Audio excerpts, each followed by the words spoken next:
Bem, pessoal, boa noite. Vamos entrando para começarmos nosso último encontro, né, sobre ética, onde falaremos sobre as relações com o cliente. Nossa última aula, ao final, eu irei dar algumas instruções sobre a nossa avaliação, tá bem? Vamos dar aí mais 2 minutos para que os colegas entrem e a gente comece.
Muito bem, pessoal, vamos lá.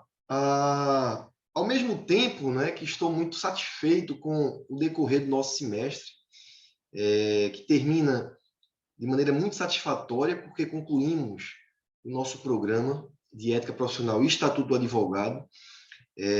Tenho plena convicção que aqueles que irão submeter a prova ao exame de ordem, inclusive agora, né, nesse domingo, estão plenamente preparados para obter êxito, lograr êxito na aprovação da primeira fase, que não é uma prova difícil. Vocês têm aí 8 questões para resolverem, e sugiro, inclusive, que até lá leiam tanto o Estatuto da Advocacia e da OAB, quanto o Código de Ética, e esse que a gente vai finalizar o nosso encontro de hoje. Quem sabe, talvez, né, alguma coisa que a gente fale aqui será útil para vocês também na prova do domingo.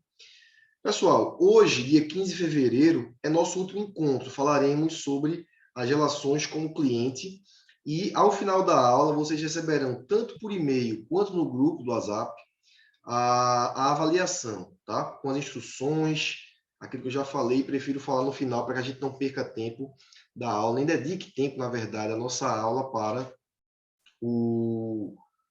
as instruções de como será a prova, que eu passarei no final do nosso encontro de hoje. Então, para começarmos, eu peço que vocês abram aí o Código de Ética da OAB. Eu vou mandar novamente aqui no chat para aqueles que não compareceram na última aula, quando eu mandei também. Vou enviar aqui para vocês o Código de Ética, que é a resolução número 2 de 2015 do Conselho Federal. Então, tá aí no chat, aqueles que ainda não têm, baixem aí, tá? Vou disponibilizar também no WhatsApp. Parece que eu mandei na última aula também, mas mandei, tá lá. Tá no histórico aí do WhatsApp. Pessoal, lá no capítulo 3, o Código de Ética da OAB traz algumas previsões de como deve ser a relação do advogado com o seu cliente. Lembrem-se, tudo que nós estudamos sobre ética, desde os conceitos fundamentais, passando pela relação de tratamento que deve existir entre os atores processuais, o dever de respeito mútuo, o papel social do advogado, as prerrogativas do advogado, tudo gira em torno, obviamente, não há advogados se não houver clientes, né? Se não houver constituintes, de maneira geral, de maneira lato sensu. Quando o artigo 9º, lá do Código de Ética da OAB, diz que o advogado deve informar o cliente de modo claro e inequívoco quanto a eventuais riscos da sua pretensão, e das consequências que poderão advir da demanda, o que o Código de Ética quer dizer é o seguinte: o advogado é o primeiro juiz da causa. Então, se o advogado interpreta que o direito não é bom, como se diz, né, popularmente entre os advogados, que o direito não é bom, ou seja, em lugar de se aventurar juridicamente, de demandar, de provocar o Poder Judiciário em uma aventura jurídica, ele deve renunciar a quem lhe solicite parecer ou patrocínio, né, qualquer circunstância que possa influir na resolução de submeter-lhe a consulta ou confiar-lhe a causa. É o que diz o artigo 9º. Ok? Então, nesse sentido, todas as vezes que vocês tiverem contato com o cliente que não seja alertado dos eventuais riscos da sua pretensão, a questão por ele colocada, é dever do advogado informar o cliente dos riscos, da mesma forma que o advogado deve informar ao seu cliente ou potencial cliente que aquela demanda que está sendo ajuizada ou que está sendo patrocinada possui alguns riscos. Que riscos? De não vencer, de, caso seja comprovada a má-fé, a condenação pela litigância de má-fé, o pagamento das custas processuais em caso de sucumbência, ou seja, em caso de derrota, os honorários sucumbenciais, os honorários do derrotado, pago pelo derrotado ao vencedor, pago pelo sucumbente ao vencedor, ele é consequência dos riscos da pretensão. Então, isso deve ser alertado de maneira muito, a expressão do Código de Ética do artigo 9º, de modo claro e inequívoco, ou seja, para que não restem dúvidas em relação nesta relação com o cliente. Muito bem, o que é que nos diz aí o artigo 10? Alguém pode ler? Vou colocar aqui no chat para facilitar. Artigo 10 do Código de Ética.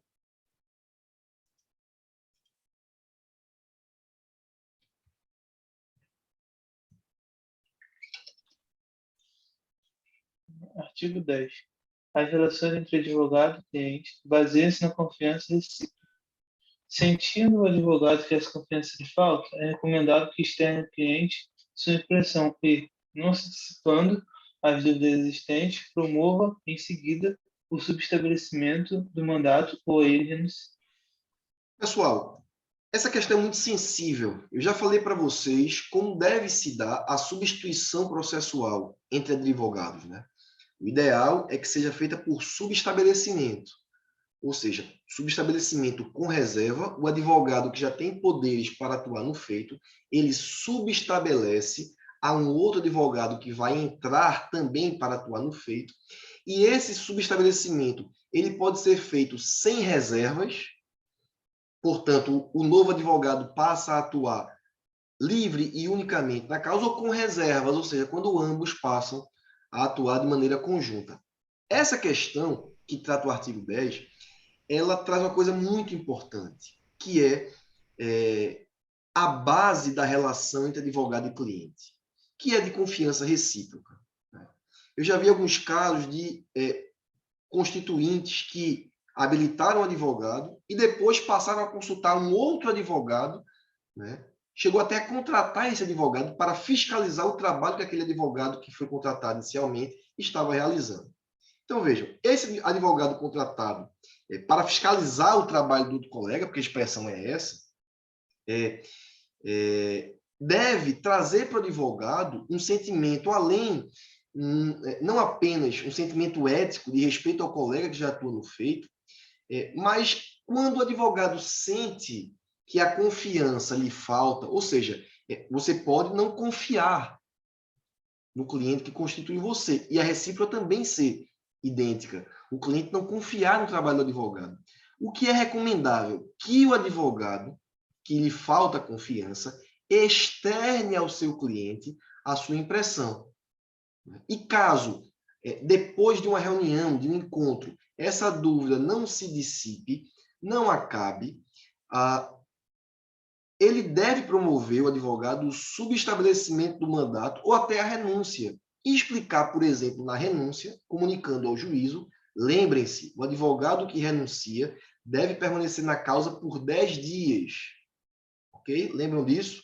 As prerrogativas, depois do papel social do advogado, o advogado que renuncia à causa, seja por motivo de foro íntimo.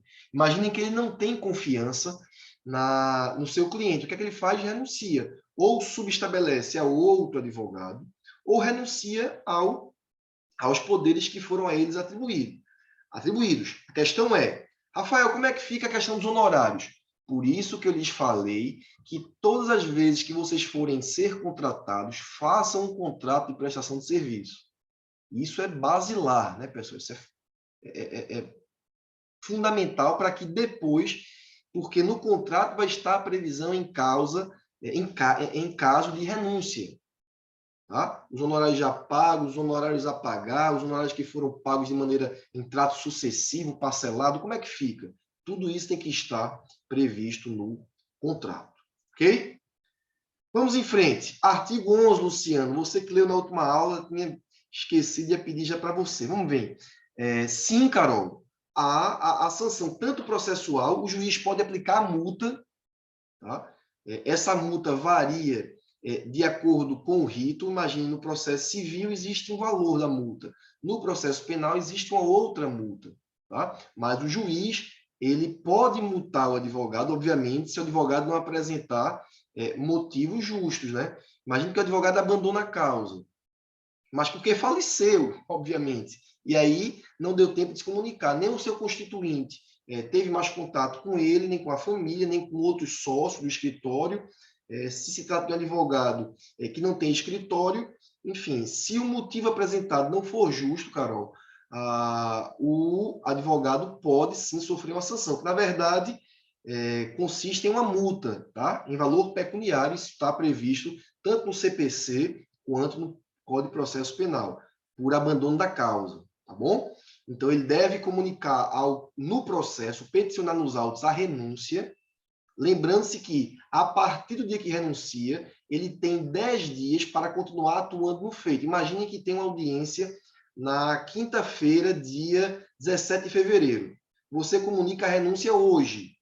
Veja, você é obrigado como advogado a fazer essa audiência, porque você permanece, salvo, obviamente, se já tiver um outro advogado, né?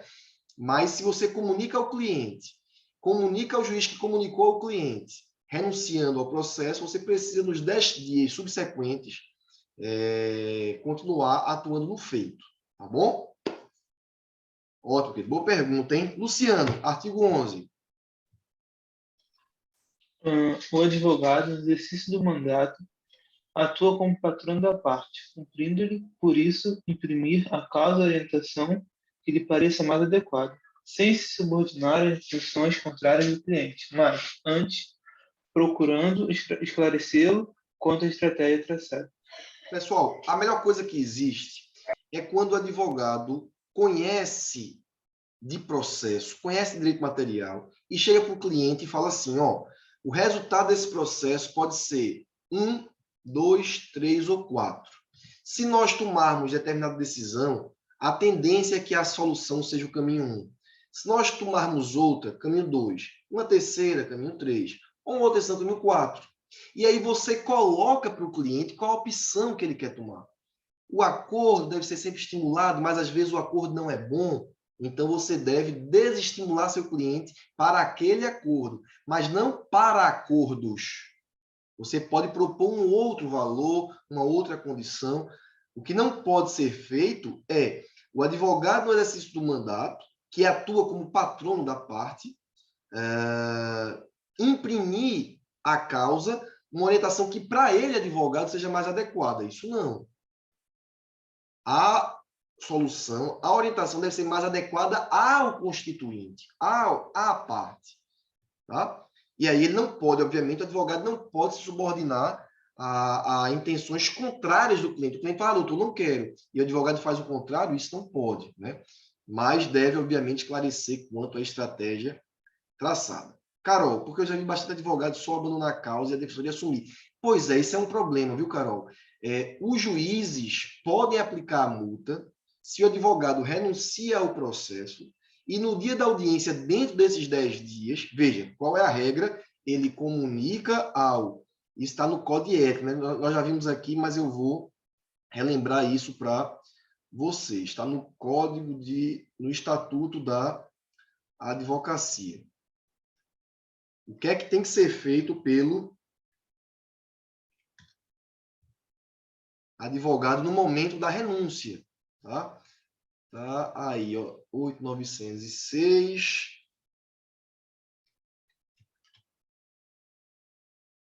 Muito bem. Artigo 5º, parágrafo 3º. Aqui eu estou falando, pessoal, do Estatuto da Advocacia, tá? Lei 8.906. Carol, você está com o microfone aí? Pode ler para a gente esse parágrafo 3º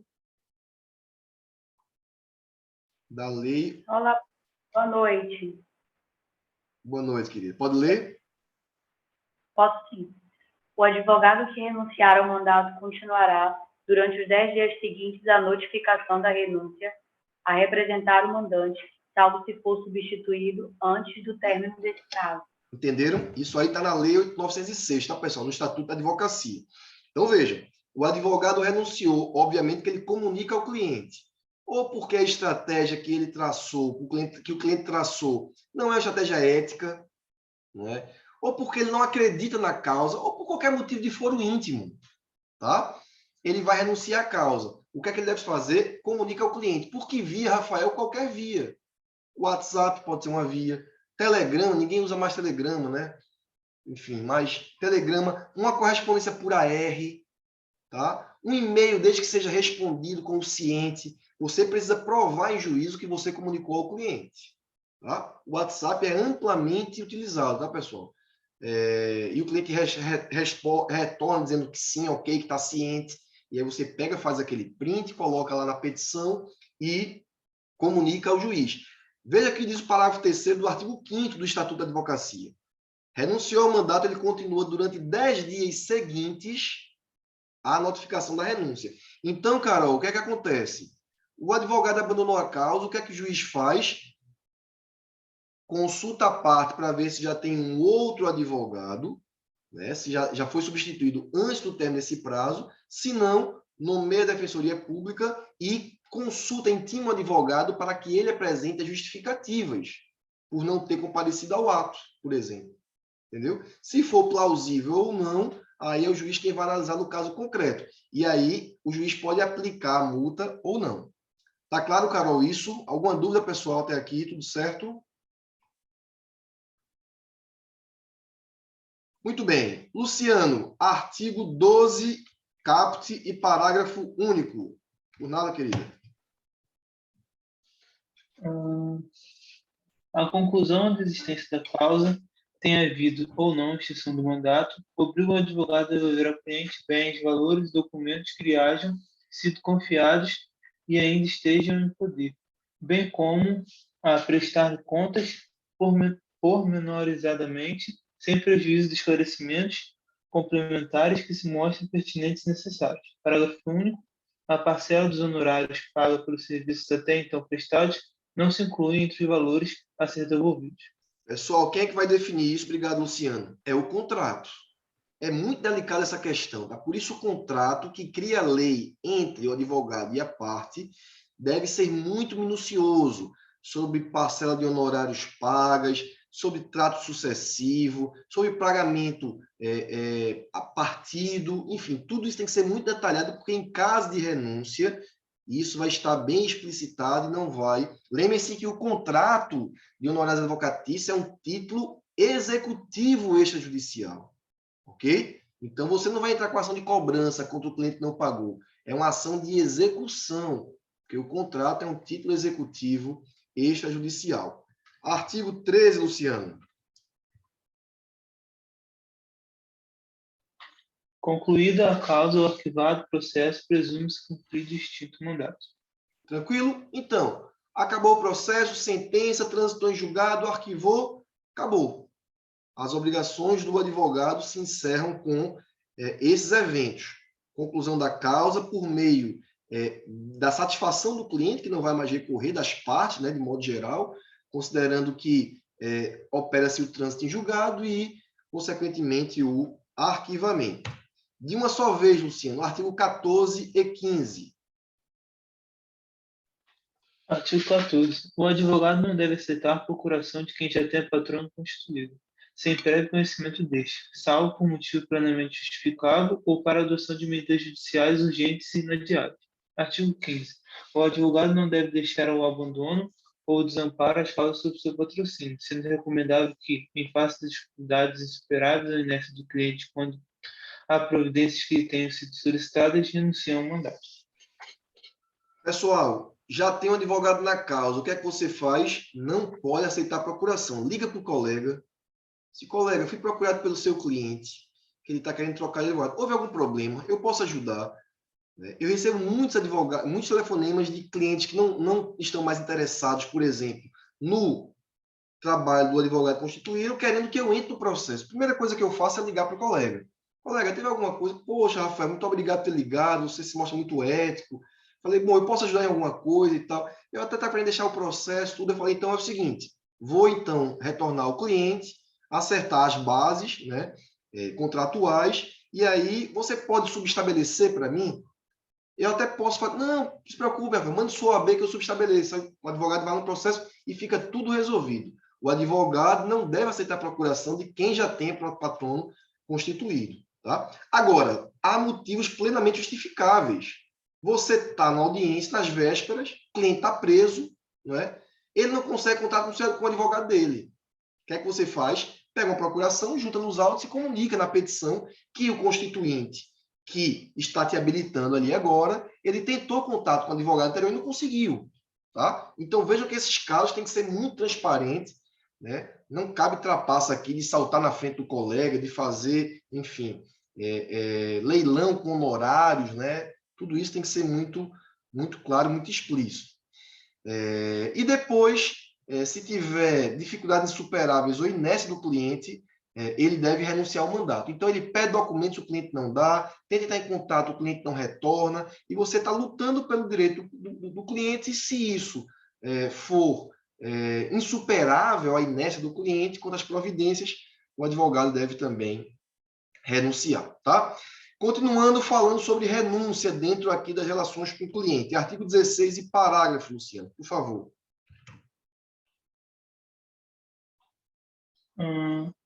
A renúncia ao patrocínio deve ser feita sem menção do motivo que a determinou, fazendo cessar a responsabilidade profissional pelo acompanhamento da causa.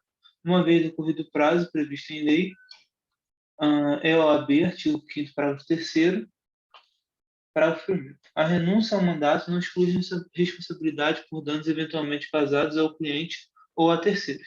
Parágrafo 2º. O advogado não será responsabilizado por omissão do cliente quanto a documento ou informação que lhe devesse fornecer para a prática oportuna de ato processual do seu interesse.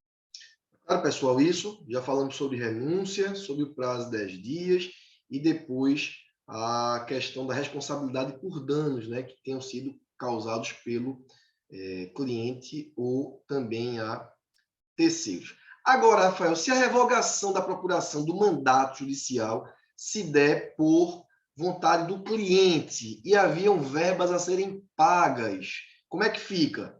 Artigo 17, Luciano, por favor.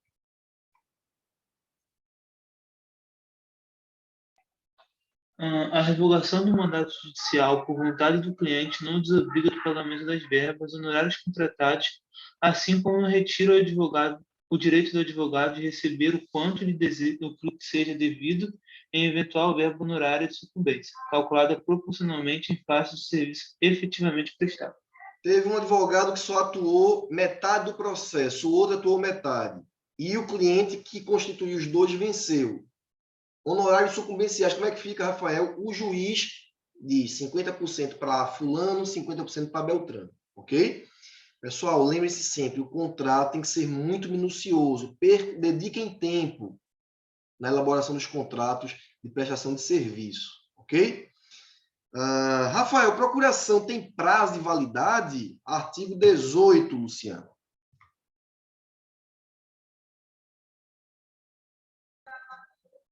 o mandato judicial ou extrajudicial não se extingue pelo decurso do tempo, salvo se o contrário for consignado no respectivo instrumento. Na procuração, tem dizendo até quando vale o mandato? Não. Então, vale por prazo indeterminado. Agora, essa procuração tem. Essa procuração é válida até 31 de dezembro de 2024. Aí, obviamente, que ela se encerra nessa data. Ok? Advogados da mesma sociedade. Isso aqui é óbvio, né, pessoal? Podem atuar na mesma causa, só que em lados opostos. Isso me parece óbvio, mas isso transparece que ao advogado não basta apenas parecer honesto, ele também ser honesto, ele também tem que parecer honesto, né? Artigo 19, Luciano. Os advogados integrantes da mesma sociedade profissional reunidos em caráter permanente para cooperação recíproca não podem representar em juízo ou fora dele cliente com interesses opostos. Ok, pessoal? A questão do conflito de interesses, o que é isso? Imaginem que o advogado está atuando em determinado feito. No entanto, sobrevêm alguns conflitos de interesse depois. Imaginem que ele passa para um concurso de procurador municipal e ele estava atuando numa causa contra o município do Rio de Janeiro, por exemplo. Aí ele faz a prova da Procuradoria do Rio e passa, do município, não do Estado. Ou do Estado também, procurador do Estado.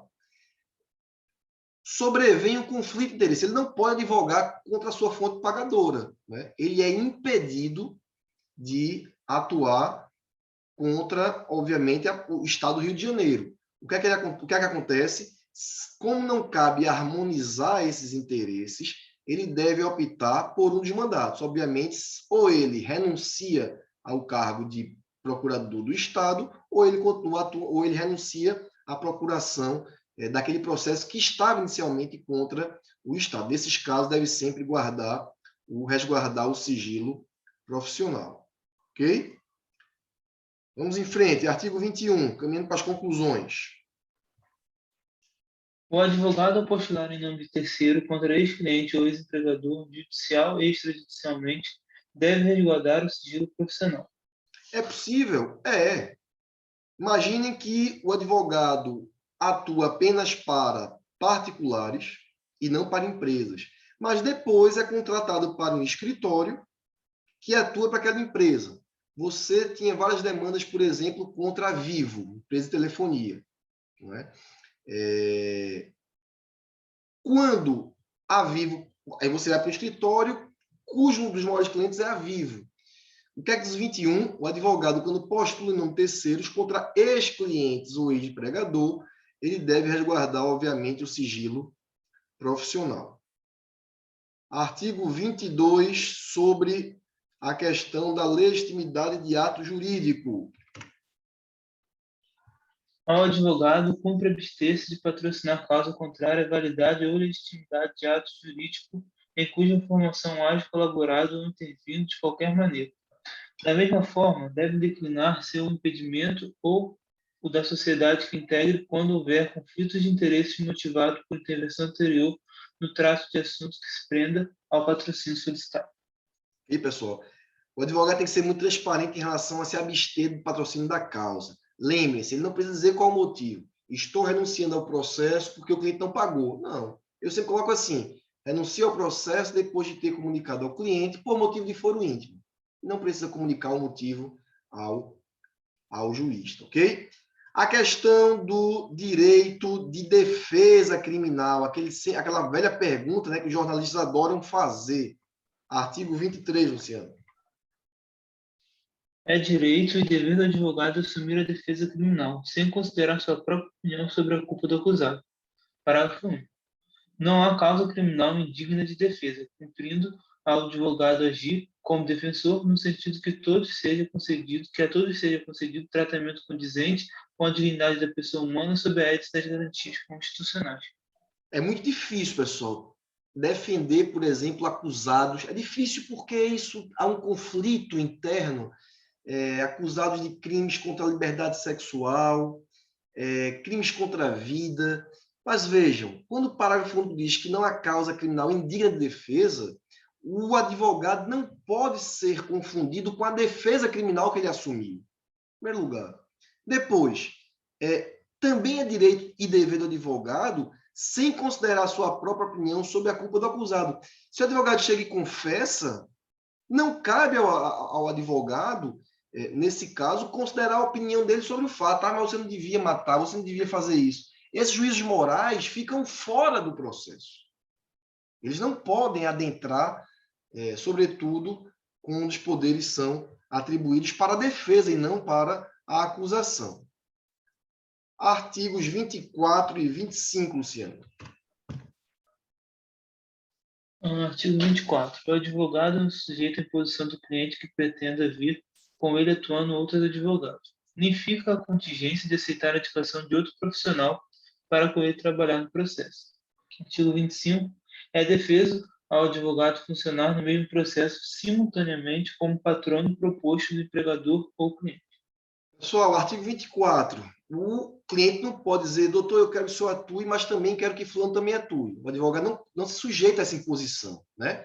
E também a de aceitar a indicação de outro para trabalhar com ele. Eu já recusei, fazer um júri uma vez, o cliente levou um advogado e disse, doutor, ele vai atuar com o senhor. Não. Ou eu atuo, ele atua, não dos dois, né?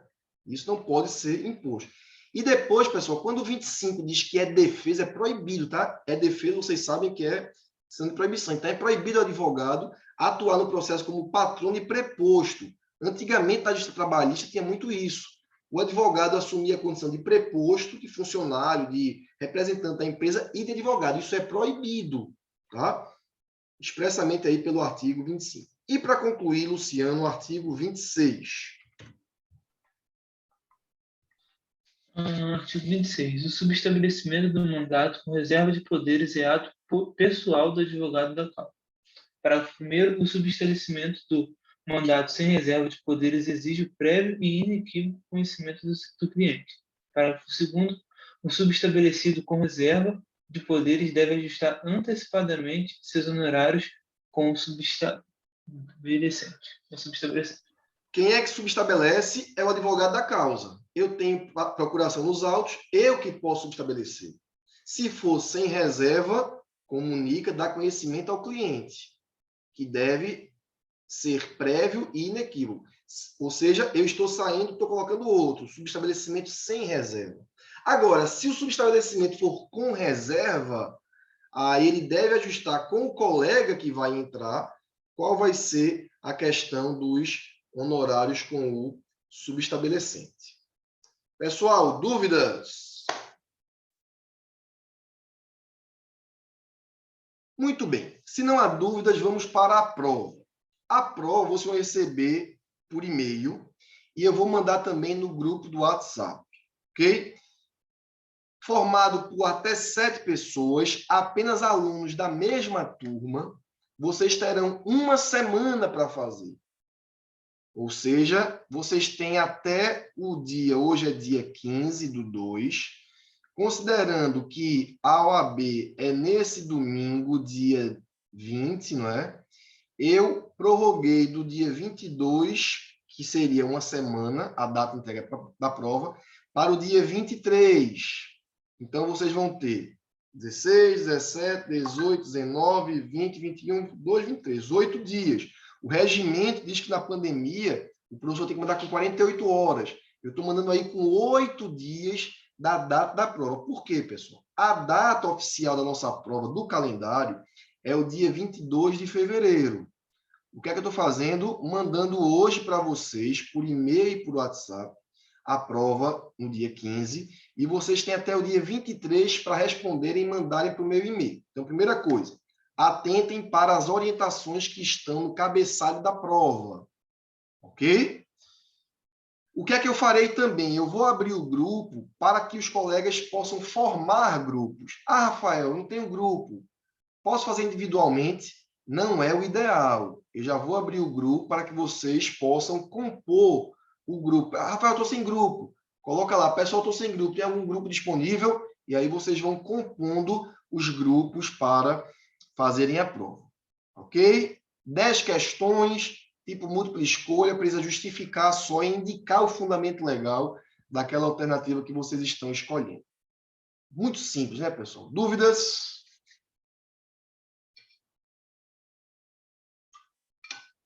Pessoal? Professor, Oi, Carol, diga lá.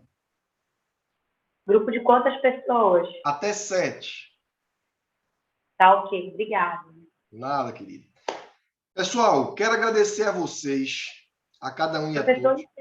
uma Oi. coisa. A gente escolhe a alternativa e justifica embaixo com o dispositivo legal, é isso? Isso. Na prova tem explicação, tá, Carol? Mas é isso mesmo. Marca a alternativa e fundamenta a resposta. Só marcar a alternativa não pontua. A questão é tida como errada, mesmo que o gabarito da questão esteja certo. Tem que fundamentar, tá bom? Tá ok, obrigada. Nada, querido. Pessoal, quero agradecer a vocês a paciência, a generosidade, né, com que vocês me receberam aqui esse semestre. Foi muito bacana, muito legal. Quero desejar para vocês aí, na sequência da vida de vocês, muito sucesso. Tenho certeza que vocês lograrão isso naquilo que quiserem fazer. Se quiserem advogar, serem delegados de polícia, juízes, promotores, procuradores, advogados públicos, enfim, o que vocês quiserem fazer, basta querer que vai ser realizado, tá? Queiram muito, lutem muito, estudem muito e contem comigo para aquilo que vocês precisarem. Meu e-mail continua à disposição, meu telefone aí também está à disposição para aquilo que vocês precisarem. Adoro receber indicação de cliente para o escritório, adoro receber vocês no escritório para tomar um café. Agora que a gente está com o escritório aqui no Rio também, né? Deixa eu até salvar aqui para disponibilizar essa aula para vocês.